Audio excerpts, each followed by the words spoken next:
നമസ്തേ. സന്ദേശമായി കാണുന്ന എല്ലാവരും ഒന്ന് സബ്സ്ക്രൈബ് ചെയ്യാൻ മറക്കരുത്. അതുപോലെ ഷെയർ ചെയ്യാൻ. അർഹരായവരോട് യാചിക്കാം, അതിൽ ഒരു തെറ്റുമില്ല. മനഃപൂർവ്വം അവർ ദാനം ചെയ്യാതെ ഒഴിഞ്ഞു മാറുന്ന പക്ഷം അതിൻ്റെ പാപവും പഴിയും അവർക്കുള്ളതാണ്, ചോദിക്കുന്ന ആളിനുള്ളതല്ല. കഠിനമായ ജീവിത പ്രശ്നത്തിൻ്റെ പേരിൽ നിലനിൽപ്പിന് വേണ്ടി ആരെങ്കിലും സമ്പന്നനായ ഒരാളെ സമീപിക്കുമ്പോൾ തന്നാലാവുന്നത് അയാൾ കൊടുക്കാതെയും ഇരുന്നാൽ ഒരു പുണ്യകർമ്മം ചെയ്യാനുള്ള അവസരം നഷ്ടപ്പെടുത്തുകയാണ് അയാൾ ചെയ്യുന്നത്. ഇവിടെ യാചിക്കുന്നവനാണ് ശരിക്കും ദാതാവിൻ്റെ സ്ഥാനത്തേക്ക് ഉയരുന്നത്. കാരണം ദാനം ചെയ്ത പുണ്യം സമ്പാദിക്കാനുള്ള ഒരവസരം ഇയാൾ അങ്ങോട്ട് കൊടുക്കുകയാണല്ലോ.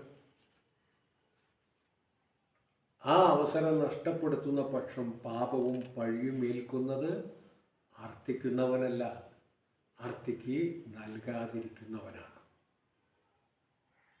ഒരാൾ ആവശ്യപ്പെടുന്ന വസ്തു അത് ദാനം ചെയ്യുന്ന ആളിന് ബുദ്ധിമുട്ടോ മനക്ലേശമോ സമ്മതമില്ലായ്മയാലുള്ള അസ്വസ്ഥതയോ ഒന്നും ഉണ്ടാകാതെ അനായാസമായി ലഭിക്കും എന്ന് വരികിൽ യാചിക്കലും സുഖപ്രദമാണ് എന്ന് പറയാം.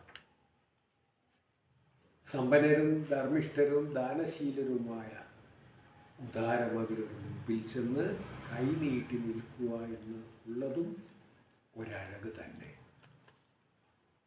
കാരണം ആ യാചന രണ്ടു കൂട്ടരെയും ഒപ്പം ധന്യരാക്കുന്നു.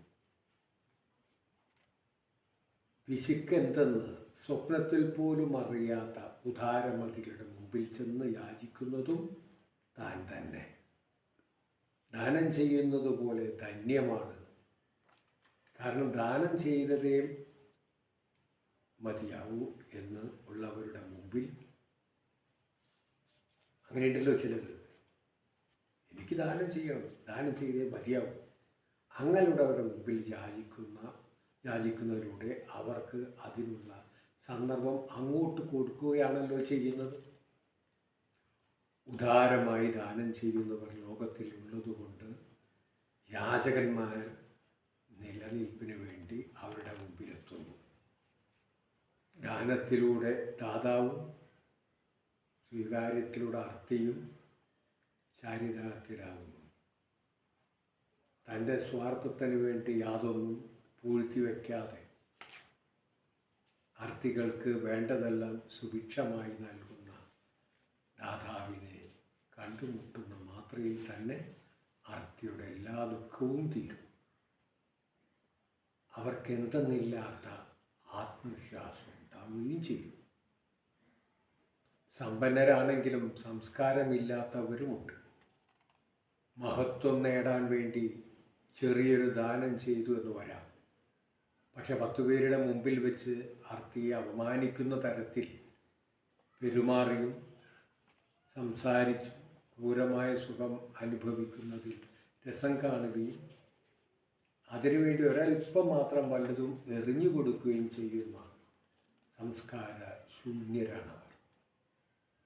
അങ്ങനെയല്ലാതെ അർത്ഥിയെയും തന്നെപ്പോലെ ബഹുമാനിച്ച് അംഗീകരിക്കുകയും ആവശ്യമുള്ളത് കൊടുക്കുകയും ചെയ്യുന്ന ശീലമുള്ള ഉത്തമന്മാരായ ദാതാക്കളെ കാണുന്ന മാത്രമേ അർത്ഥികളുടെ ഉള്ളിൻ്റെ ഉള്ളിൽ അടക്കാനാവാത്ത സന്തോഷം കൊണ്ട് കുളിരും.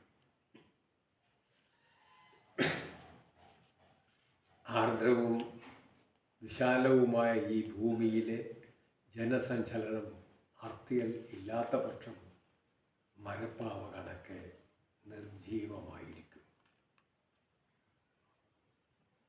അർഹരായ അർത്ഥികൾക്ക് ദാനം ചെയ്യുന്നതിലൂടെ മാത്രമേ ഭൂമിയിൽ ദാനധർമ്മങ്ങൾ പുലരൂ.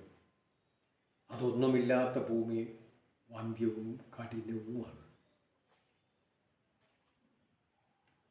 യാചിച്ചു വാങ്ങുന്നവരായി ആരും തന്നെ ഇല്ലാതെ വരുന്ന ഒരവസ്ഥയിൽ ദാനത്തിലൂടെയുള്ള മഹത്വവും പ്രശസ്തിയും നേടുവാൻ മറ്റെന്ത് വഴിയാണുള്ളത്? ഇല്ലായ്മ കാരണം എന്തെങ്കിലും ഒരു വസ്തുവിനു വേണ്ടി അന്യരോട് ഇരക്കുന്നു എന്നിരിക്കട്ടെ, അയാളും ആ സമയം കഷ്ടത്തിലാവുകയാണെങ്കിൽ, അത് നൽകാൻ കഴിയാത്ത അവസ്ഥയിലാണെങ്കിൽ, അതിന് അസഹിഷ്ണുതയോ അക്ഷമയോ അതൃപ്തിയോ കോപമോ ഒന്നും പാടില്ല. തികച്ചും സ്വാഭാവികമായ ഒരവസ്ഥയാണത്. അങ്ങനെ ഒരവസ്ഥയാണ് എന്ന് കരുതി സമാധാനിക്കുകയും വേണ്ടു. സമ്പന്നർക്കും ഇടയ്ക്ക് ദാരിദ്ര്യം ഉണ്ടാവാം. ദാനപ്രിയനായ ഒരുവന് മറ്റുള്ളവർക്കായി നൽകുവാൻ യാതൊന്നും അവശേഷിക്കാത്തൊരവസ്ഥയും വരാം. ഇതെല്ലാം കണക്കിലെടുത്ത് ചോദിച്ചതിന് കിട്ടിയില്ല എന്നതിൻ്റെ പേരിൽ അസ്വസ്ഥനാവരുത്. അവൻ സ്വയം അനുഭവിക്കുന്ന ദാരിദ്ര്യം തന്നെ അത് തെളിവാണല്ലോ. ബ്രഹ്മാവ് ഈ ലോകത്തിൽ ഒരാളെപ്പോലും തെണ്ടി അലഞ്ഞും ഭിക്ഷയെടുത്തും ജീവിക്കാൻ വേണ്ടി സൃഷ്ടിച്ചിട്ടില്ല. ഓരോരുത്തർക്കും ജീവിതകാലം മുഴുവനുള്ള അന്നവും അത് സമ്പാദിക്കാനുള്ള അധ്വാനിക്കാനുള്ള മാർഗവും കൂടി അദ്ദേഹം സൃഷ്ടിയുടെ മുഹൂർത്തത്തിൽ തന്നെ വിധിച്ചിട്ടുണ്ട്. അതല്ലാതെ ചിലരെ മാത്രം തെണ്ടികളായി യാചിച്ചലിയാൻ വേണ്ടി ഇങ്ങോട്ട് പറഞ്ഞയക്കുന്നില്ല. അങ്ങനെയാവുന്നത് അവരുടെ തന്നെ പിടിപ്പുകേട് മൂലമാണ്. അവരുടെ പിടിപ്പില്ലായ്മയും ഉദാസീനതയും കയ്യിലിരിപ്പും കൊണ്ട് മാത്രമാണ് അധ്വാന വിരോധം മെയ്യനങ്ങാതെ ജീവിക്കാൻ വേണ്ടി ജീവിക്കുന്നവർ. അവർ മെയ്യനങ്ങാതെ ജീവിക്കുന്നവരാണ്. മുമ്പൊരു വീഡിയോയിൽ ഭിക്ഷാടനത്തെ പറ്റി പറഞ്ഞിട്ടുണ്ട്. ഇത് ഭിക്ഷാടനമല്ല എന്നോർക്കണം.